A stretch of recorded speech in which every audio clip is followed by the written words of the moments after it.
Без споменување на проширувањето во заклучоците заврши денеска Европскиот совет, во кој до минатата недела се полагаа надежите дека е можно да биде Европски самит на кој Македонија и Албанија ќе го добијат посакуваното да за старт на преговорите.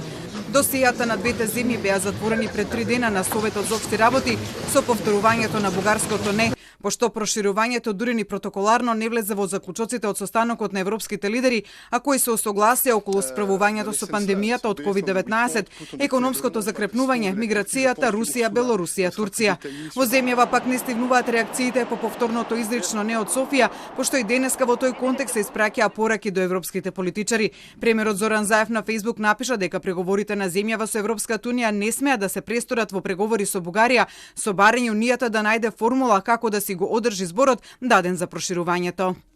Нашиот напредок во ЕУ интеграциите првенствено треба да зависи од домашните реформи, врзани со поглавијата, законодавството на ЕУ и постигнување на европските стандарди.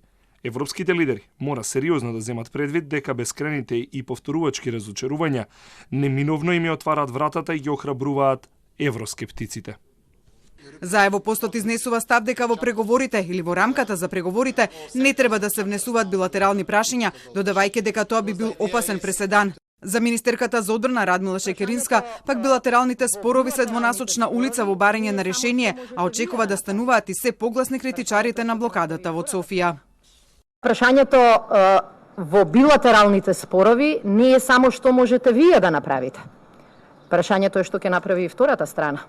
И не можете вашиот оптимизам да го искористите за да ја сработите нивната задача. Со добри резултати, убедена сум дека ќе ги демантираме и најголемите скептици, а убедена сум дека гласот против блокирање од било кого се повеќе ќе расте. Реакции освен од Македонија продолжуваат да стигаат и од Албанија, при што албанскиот премиер Еди Рама во интервју ги повтори критиките кои ги кажа пред 2 дена во Скопје на сметка на неисполнувањето на ветеното од страна на Унијата. EU Council is not able to take a decision. So, of course, this has to do with some issues that popped up between North Macedonia and Bulgaria, but still, for us, is quite